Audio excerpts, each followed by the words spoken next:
The New Jungle, America's Labor Crisis and the Struggle for Justice, written by Elias Harper, 2024 prologue. Echoes of exploitation. The early morning sun cast long shadows over the bustling streets of Chicago in the early 1900s, a city teeming with immigrants chasing the elusive American dream. Factories belched smoke into the sky, and the scent of industry mingled with the hopes and despair of countless workers.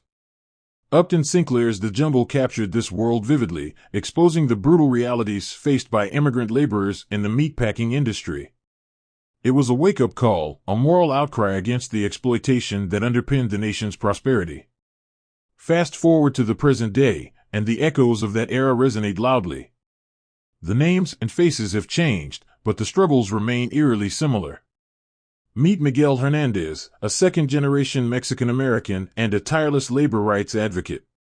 Growing up in a small town in Texas, Miguel witnessed firsthand the hardships faced by his parents, both agricultural workers subjected to grueling conditions and minimal pay. Their stories of exploitation and resilience fueled his passion for justice.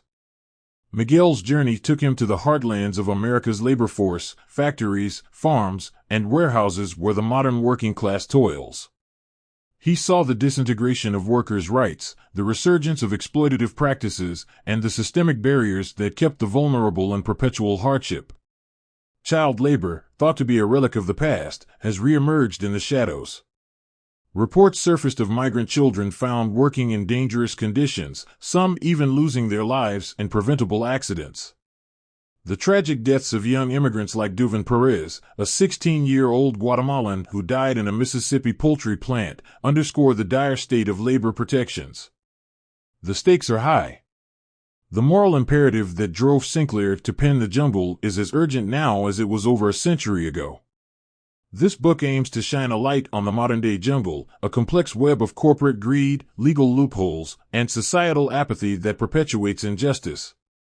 Through the lens of individuals like Miguel and the countless unnamed workers, we delve into the heart of America's labor crisis.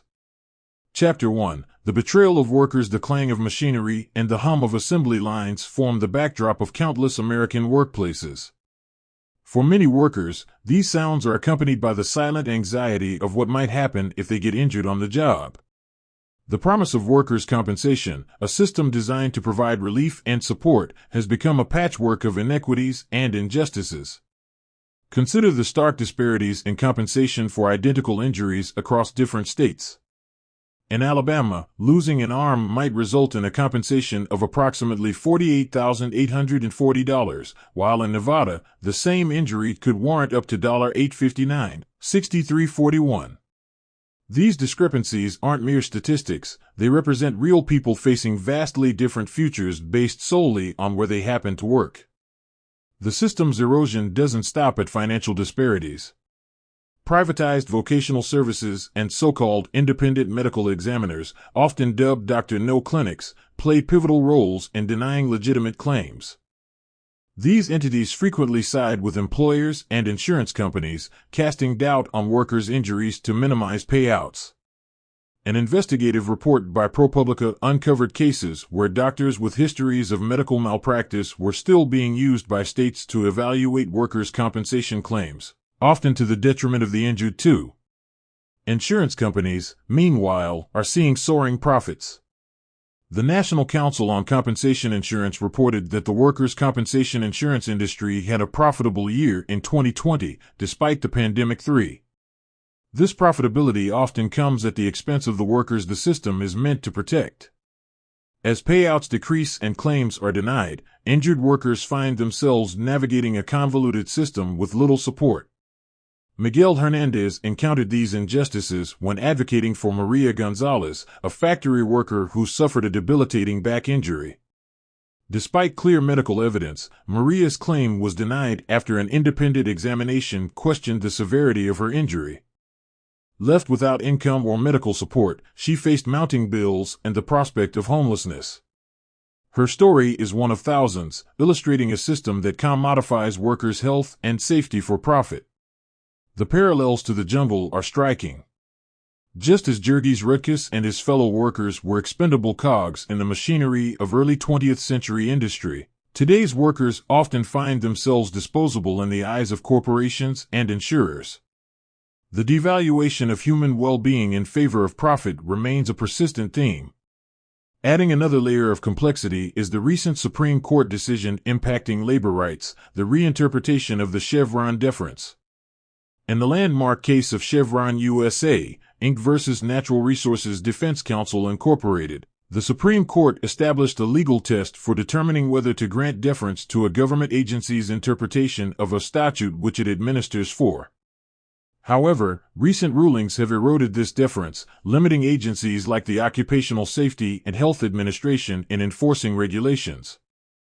This shift emboldens corporations to challenge regulatory oversight, further tipping the scales against workers. The consequences are palpable. With weakened regulatory bodies, safety standards become suggestions rather than mandates.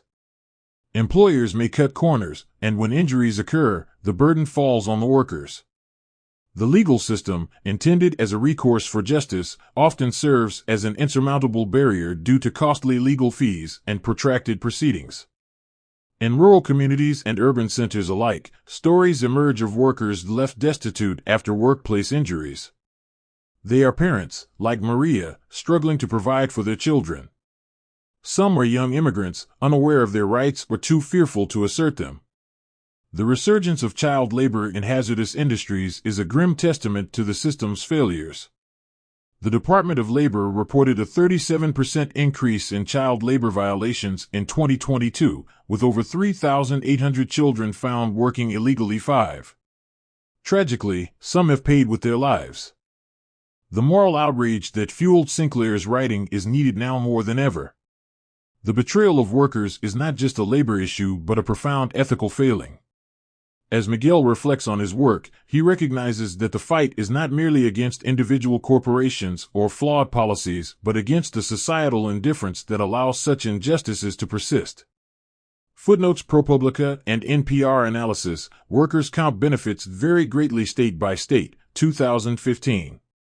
ProPublica, The Demolition of Workers' Comp, 2015. National Council on Compensation Insurance, State of the Line Guide, 2021.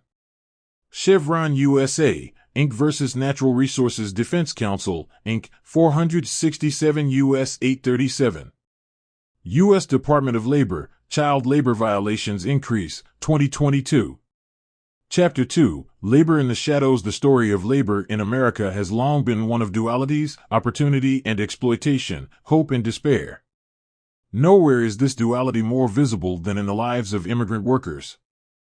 They are the backbone of countless industries, from agriculture to construction, yet they toil in the shadows, often invisible to the public and unprotected by the systems meant to safeguard them.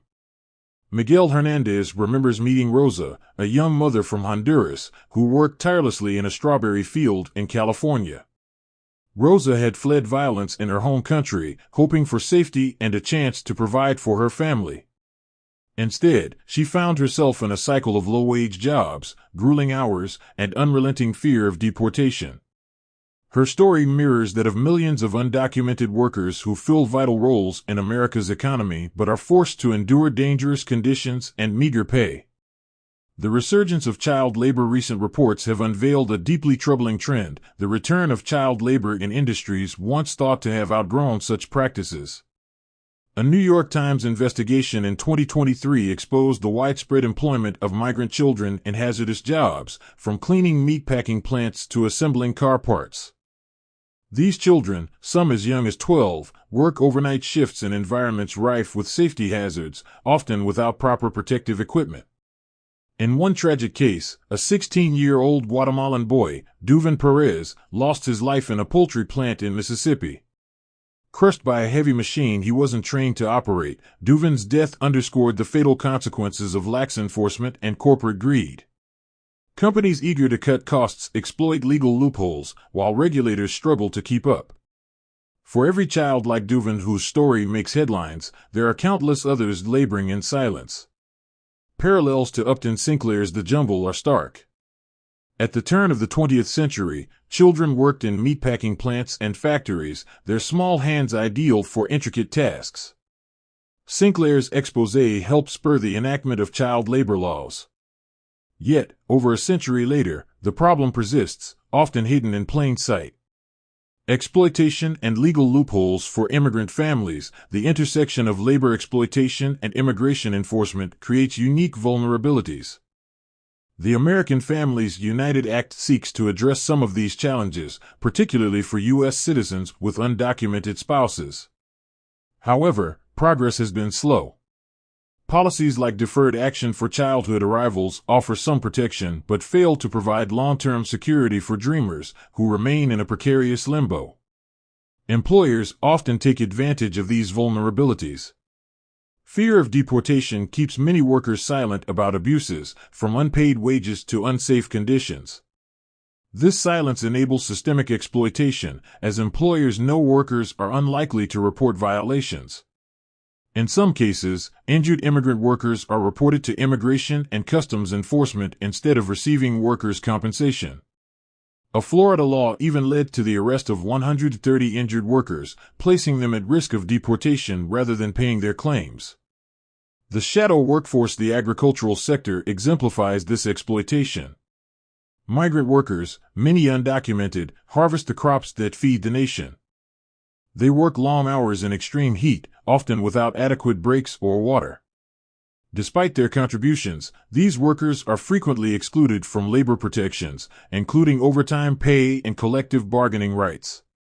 The same holds true in industries like construction, landscaping, and food service, where immigrant workers dominate the labor force. The pandemic brought these inequities into sharp focus. Immigrant workers were declared essential, yet they were among the least protected. Meatpacking plants became COVID-19 hotspots, with employees forced to work in close quarters despite the risks. While companies touted their efforts to keep America fed, the human cost was staggering. The cost of silence. Miguel often reflects on the sacrifices made by immigrant workers. They bear the weight of economic inequality, systemic racism, and political indifference. Their labor drives the economy, yet their humanity is often disregarded. This exploitation is not limited to undocumented workers. Even those with legal status face barriers, from wage theft to lack of access to health care. For Miguel, the fight is deeply personal. His father, an undocumented farm worker, endured years of backbreaking labor without complaint. When he finally suffered a debilitating injury, there was no safety net to catch him. Miguel's father became a cautionary tale, a reminder of what happens when society turns a blind eye to the people who keep it running. Parallels to the jungle. In the jungle, the plight of immigrant workers was inseparable from their identity. They were outsiders, easy to exploit because they had nowhere else to turn. Today's immigrant workforce faces similar challenges. They are vilified in political rhetoric yet relied upon for their labor. They are the invisible backbone of the economy, their contributions erased from the narrative of American prosperity. Sinclair's moral call to action resonates powerfully in this context.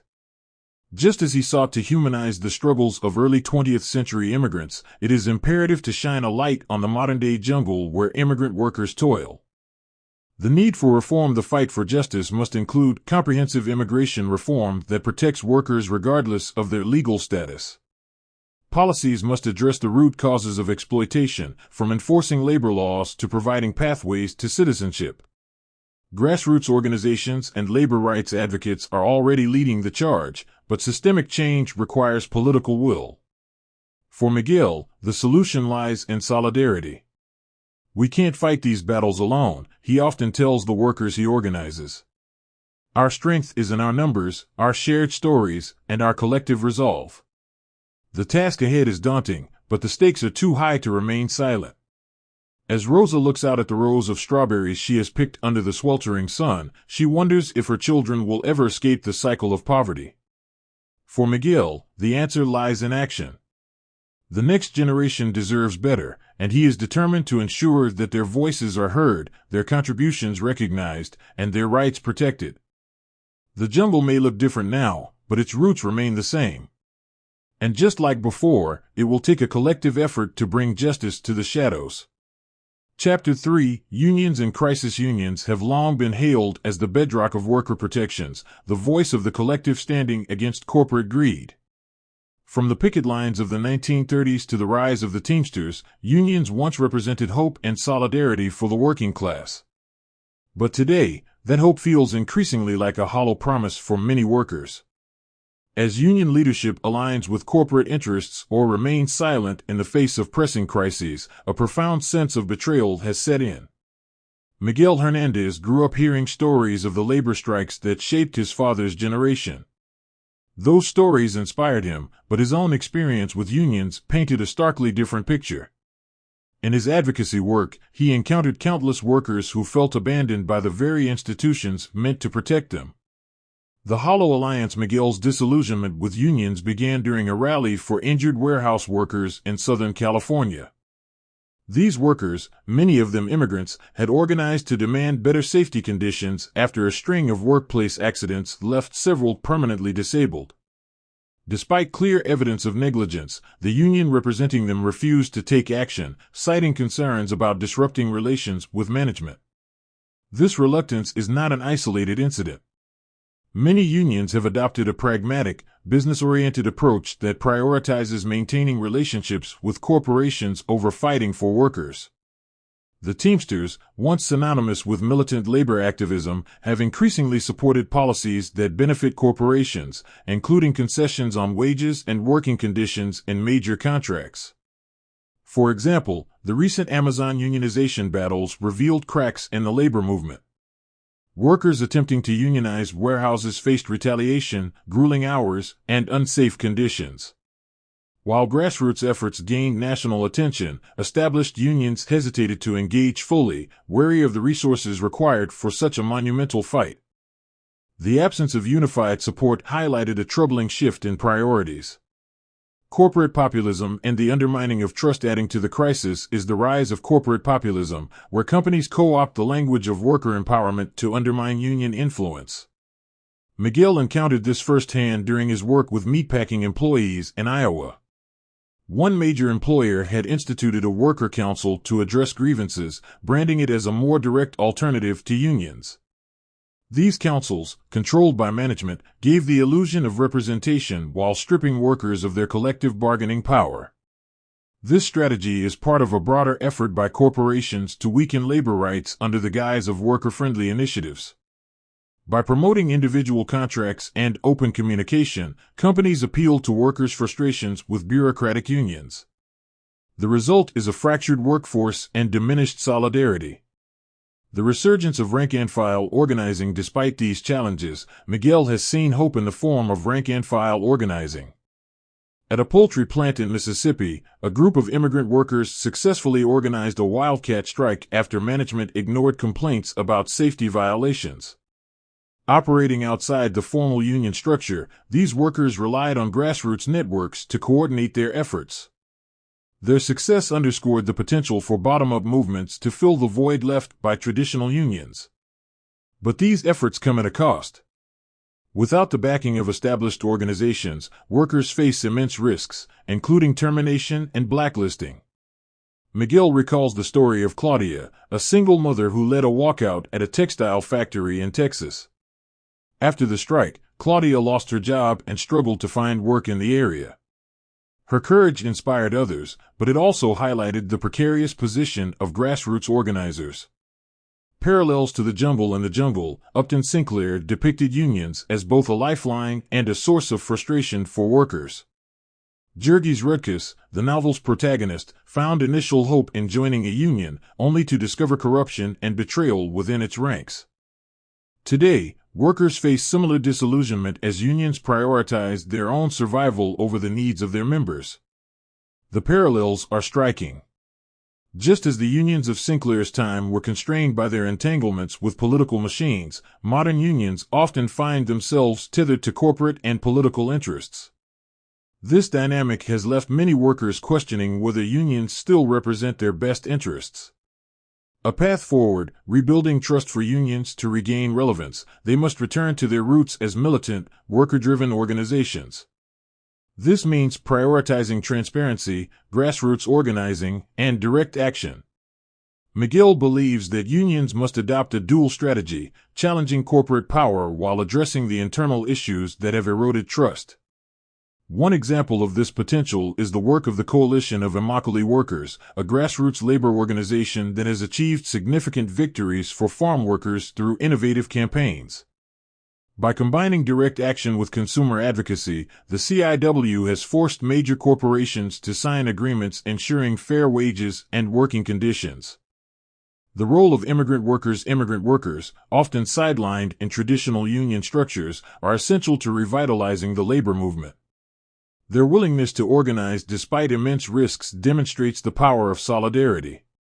Miguel has seen this firsthand in his work with undocumented workers in the construction industry. These workers, often excluded from union protections, have formed their own networks to advocate for better conditions. Unions must recognize the unique challenges faced by immigrant workers and adapt their strategies accordingly. This includes fighting for comprehensive immigration reform, ensuring equal representation, and providing resources for undocumented members. The moral imperative Miguel often quotes Sinclair when addressing workers: they use everything about the hog except the squeal. For him, this phrase captures the ruthless efficiency with which corporations extract value from workers. The labor movement's moral call, he argues, is to resist this dehumanization. Unions have a choice: to align with corporate power or to stand with the workers who need them most.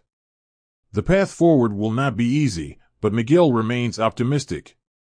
The labor movement isn't dead, he tells his colleagues. It's just waiting for us to breathe life back into it. As Miguel prepares for another rally, he reflects on the lessons of history. The betrayal of unions has left a scar on the labor movement, but it is not irreversible. With courage and solidarity, workers can reclaim their power and rebuild the institutions meant to protect them.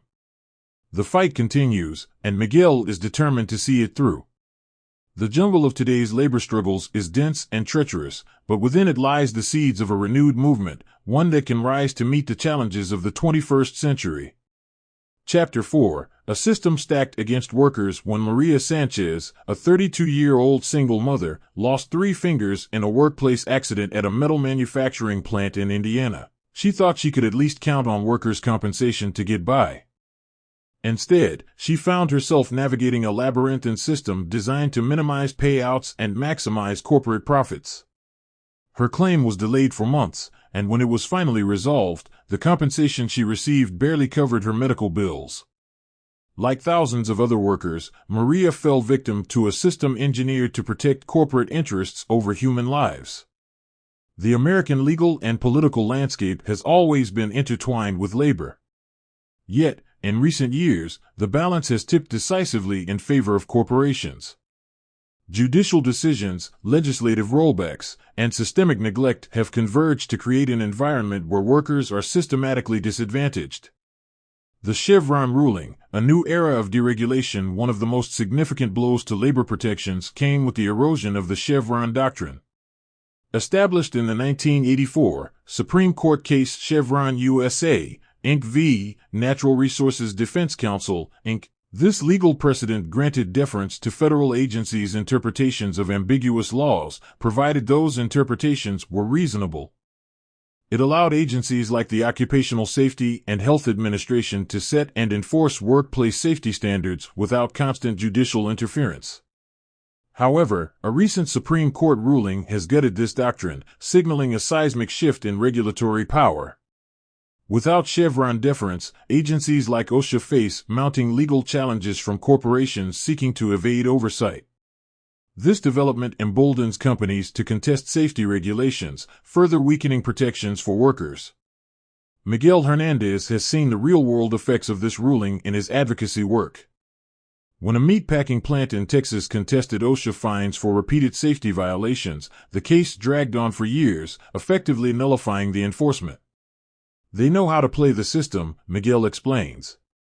Every delay, every legal loophole, puts workers at greater risk. Legislative rollbacks and the child labor crisis state legislatures, particularly in conservative strongholds, have also contributed to the erosion of labor protections. In 2023, Arkansas made headlines by rolling back child labor laws, allowing children as young as 14 to work without the need for a work permit. Similar measures have been proposed or enacted in Iowa, Wisconsin, and other states under the guise of addressing labor shortages. These legislative changes have real and devastating consequences. In the agriculture and manufacturing sectors, where child labor violations are most prevalent, young workers are exposed to hazardous conditions with little oversight. A Department of Labor report in 2022 found a 37% increase in child labor violations over the previous year, a figure that likely underestimates the true scale of the problem. The resurgence of child labor is a stark reminder of the systemic inequities that persist in the American workforce. Like the children of Packingtown in Sinclair's The Jungle, today's child laborers are invisible to most of society, their exploitation justified by economic expediency. Court stacked for corporations, the judiciary has become another battleground in the war on workers. Decades of appointments favoring pro-business judges have shifted the legal landscape, making it harder for workers to win cases against employers. Courts have upheld forced arbitration clauses that prevent workers from suing in public courts, instead funneling disputes into private arbitration, a system heavily skewed in favor of employers. Miguel recalls the story of Javier Lopez, a construction worker in Florida who was injured on the job. When Javier tried to sue his employer for negligence, he discovered he had unknowingly signed an arbitration agreement as part of his employment contract. The private arbitrator ruled against him, leaving Javier with no recourse. "It's like fighting with both hands tied behind your back," Javier lamented. The stacking of courts also extends to the National Labor Relations Board, which oversees union elections and investigates unfair labor practices. Under the previous administration, the NLRB rolled back several pro-worker policies, making it harder for employees to organize or challenge employer misconduct. While some reforms have been reinstated, the damage done during this period continues to reverberate. The cost of inaction, the cumulative effect of these judicial and legislative changes, is a system where workers have few meaningful protections.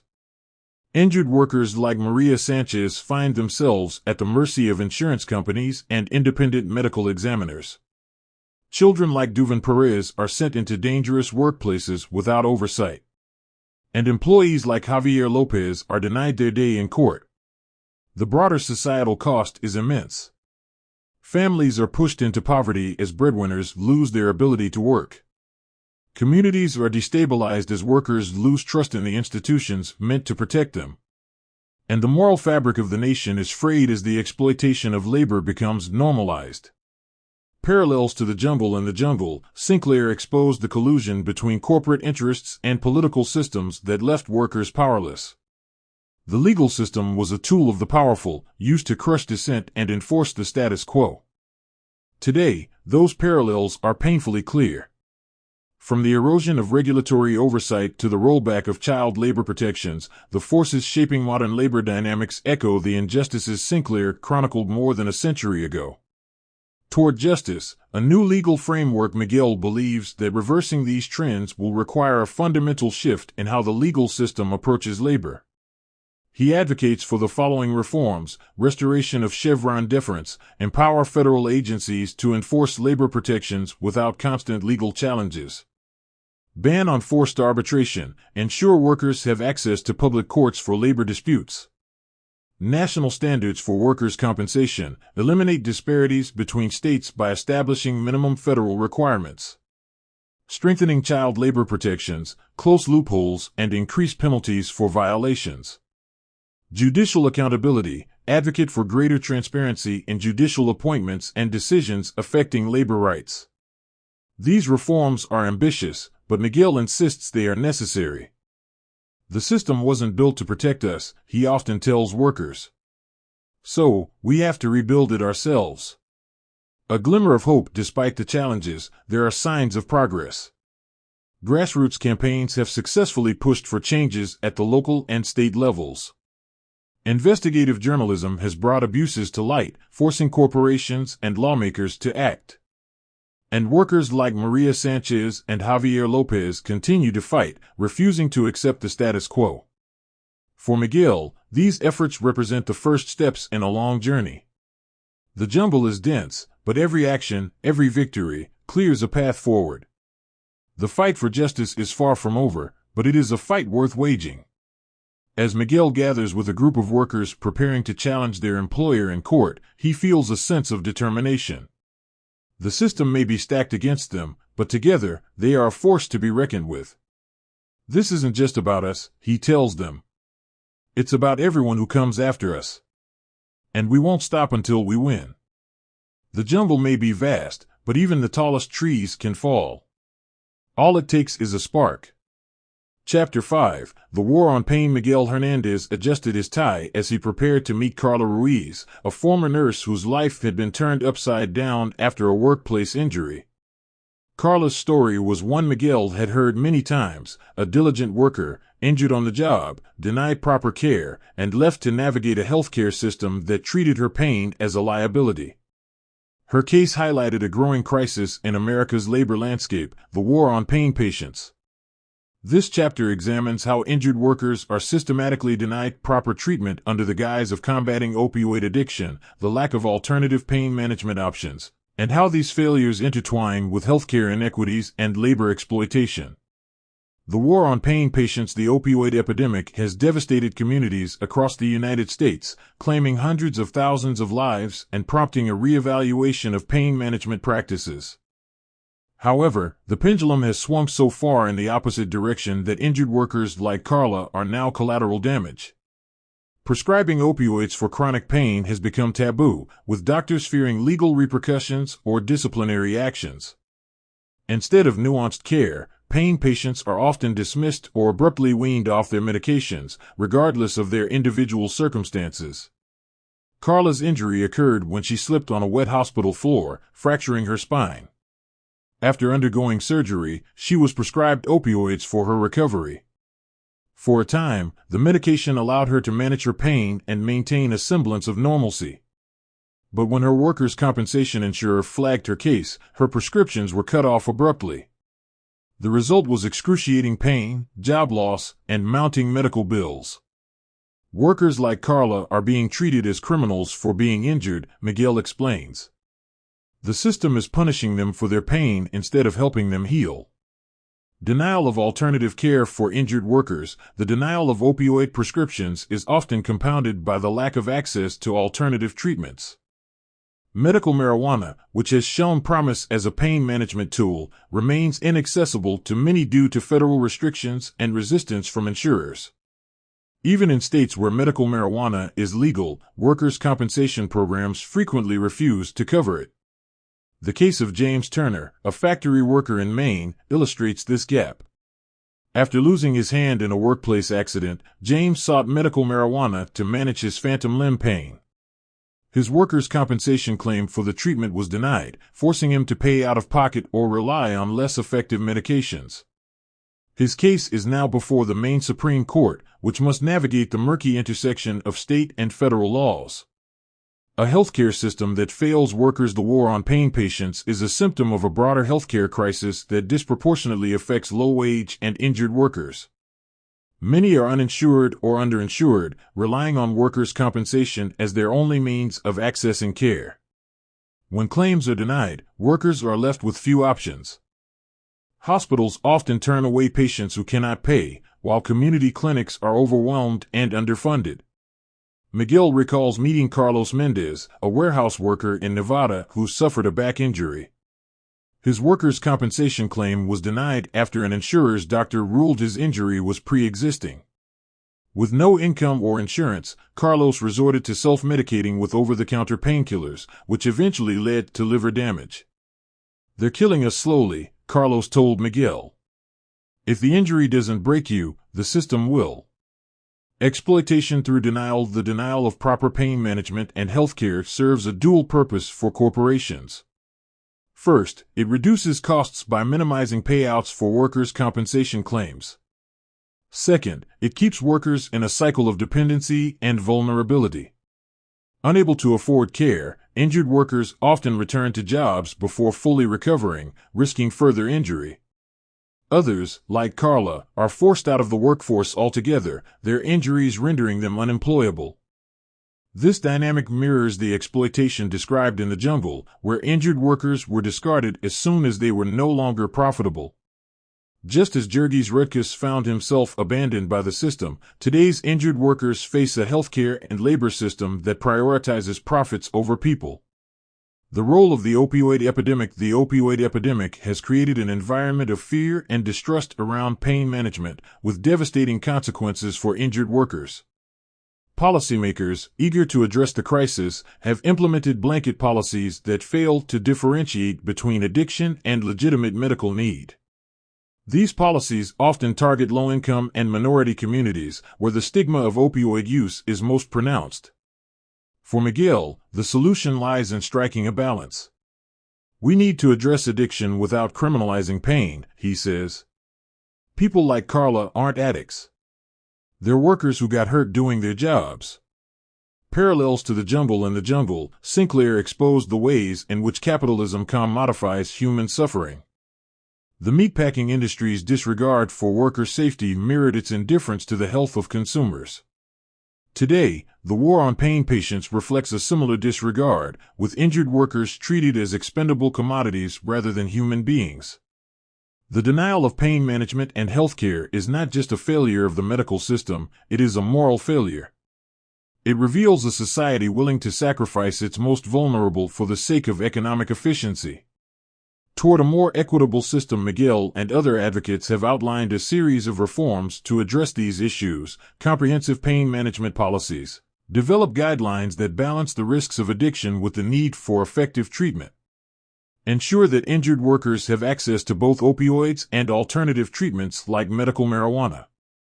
Mandatory coverage of medical marijuana, pass federal legislation requiring workers' compensation programs to cover medical marijuana in states where it is legal. Accountability for insurers, implement penalties for insurance companies that unjustly deny claims or delay treatment. Universal healthcare, establish a single-payer healthcare system to ensure that all workers have access to medical care, regardless of their employment status.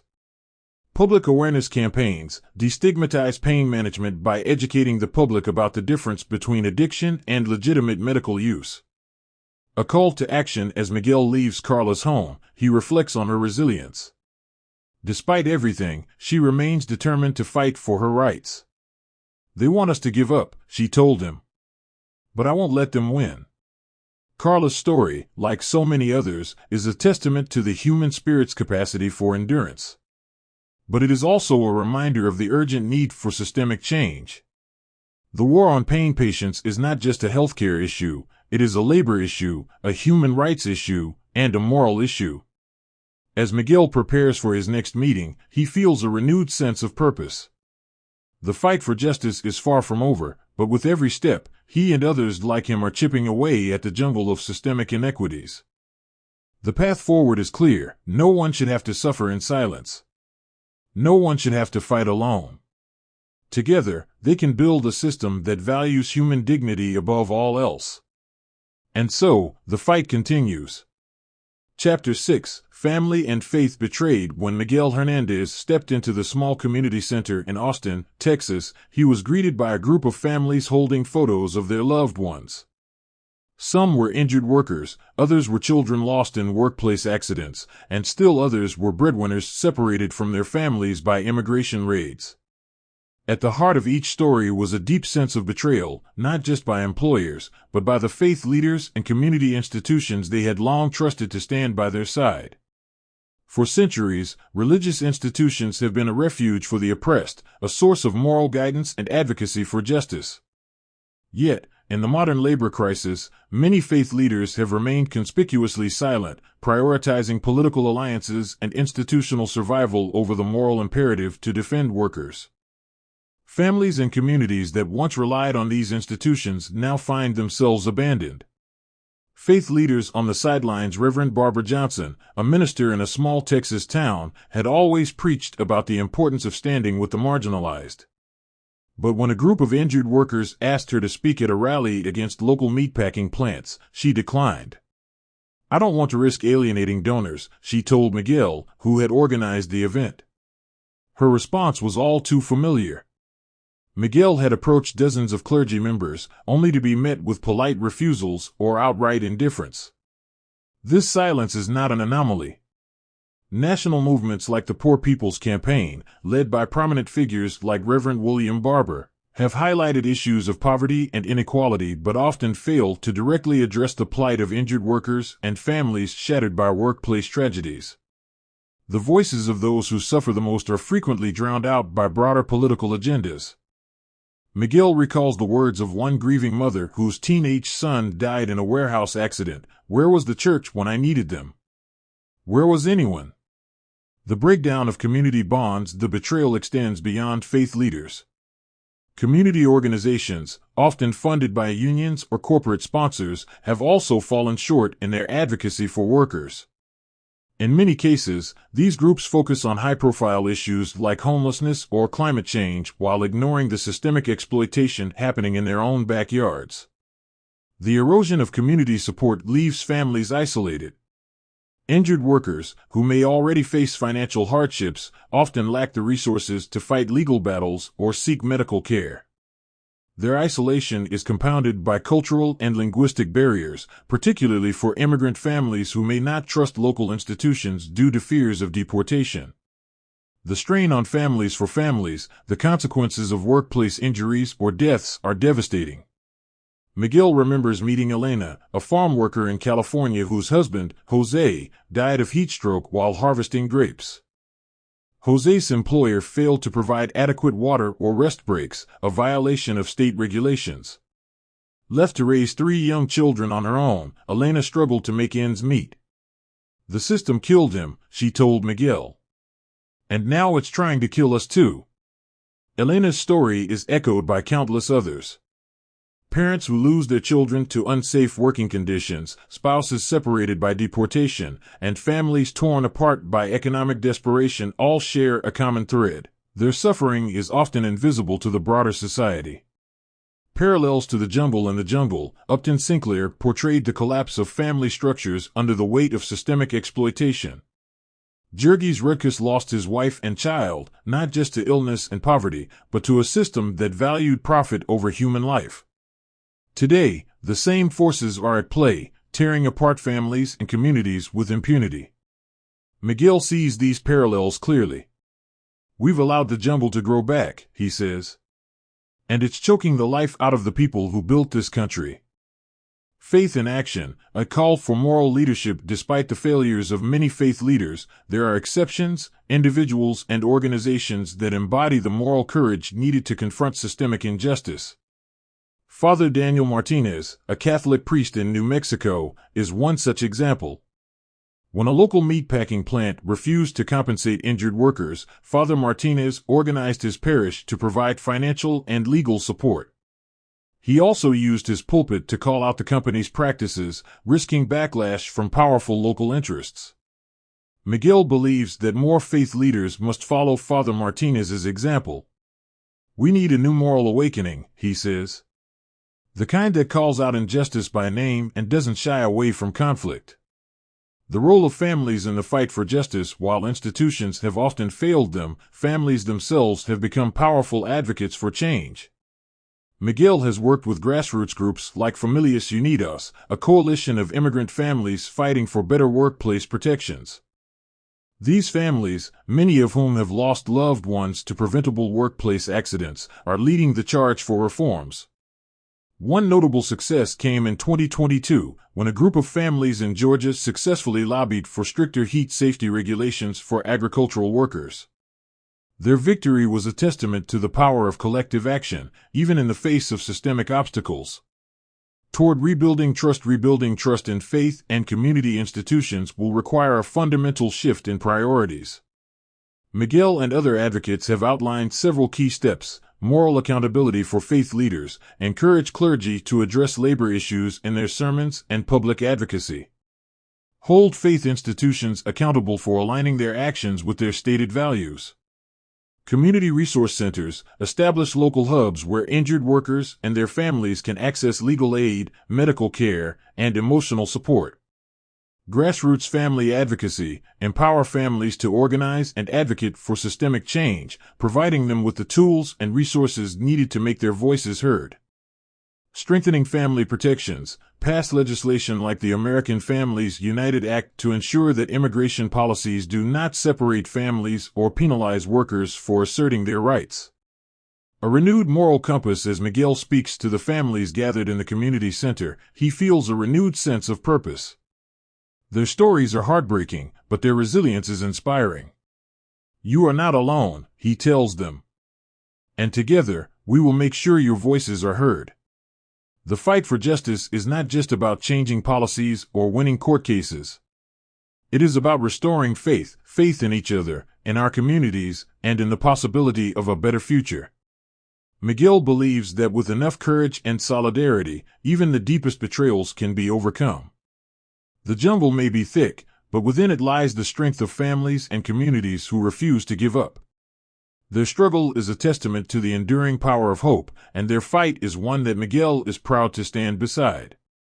Chapter 7: The Fight for Federal Standards. Miguel Hernandez stood on the steps of the U.S. Capitol, flanked by injured workers, union members, and immigrant families.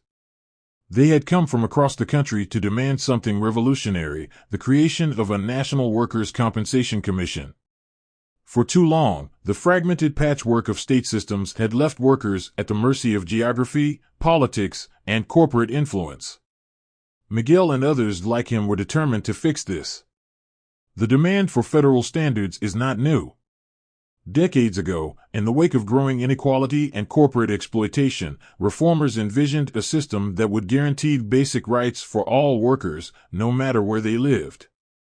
Today, that vision is more urgent than ever. A broken patchwork. The current system of workers' compensation in the United States is a patchwork of state-run programs, each with its own rules, benefit structures, and enforcement mechanisms. This fragmentation leads to massive disparities.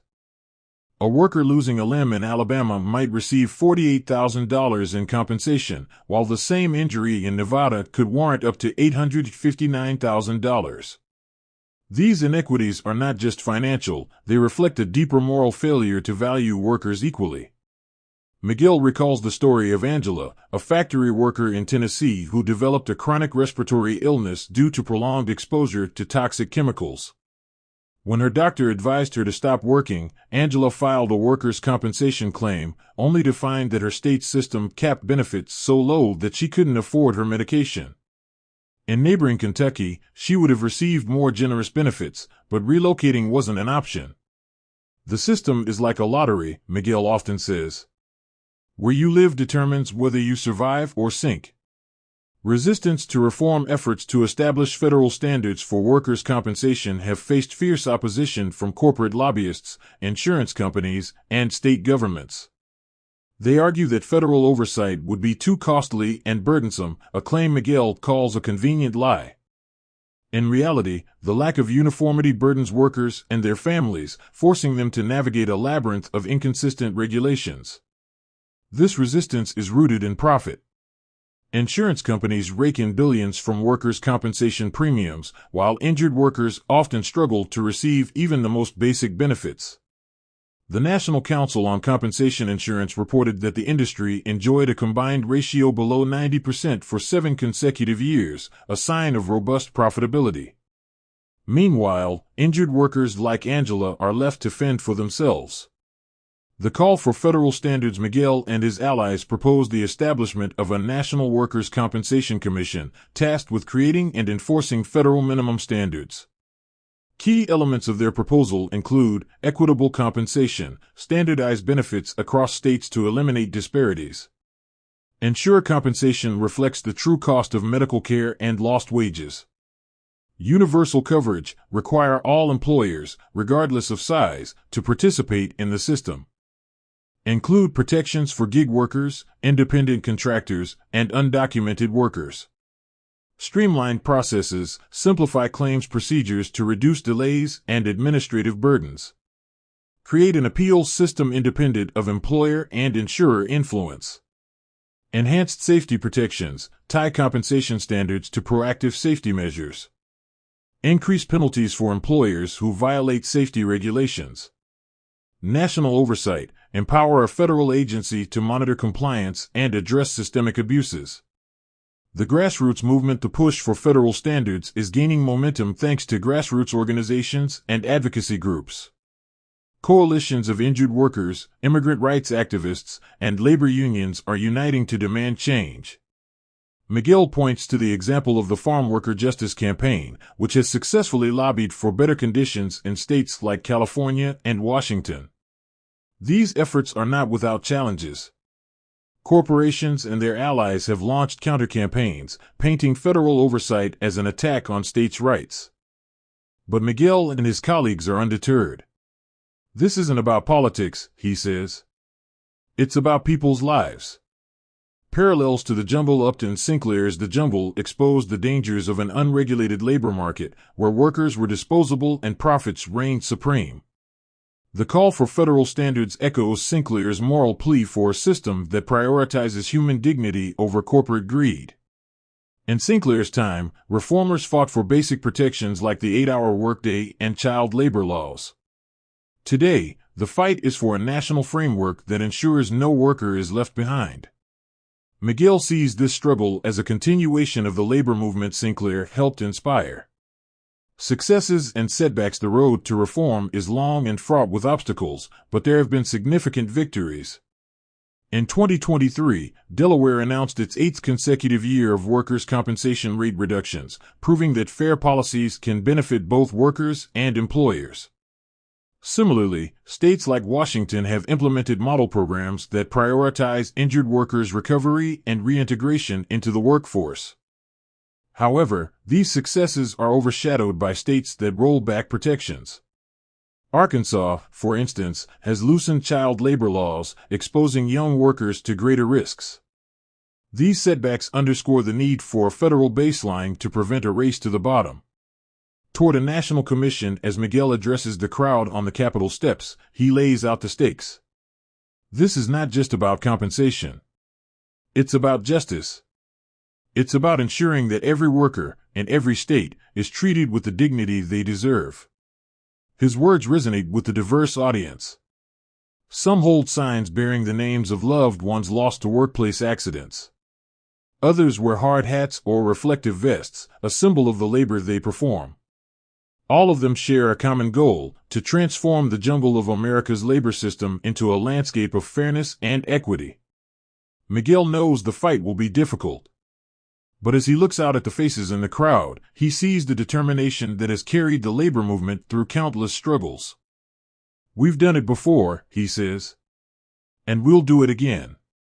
The jumble may be vast, but with every step forward, the path becomes clearer. Together, they will carve out a new future, one where every worker, regardless of their state or status, is guaranteed the protections they deserve. The fight for federal standards is not just a political battle, it is a moral imperative. And Miguel is ready to see it through.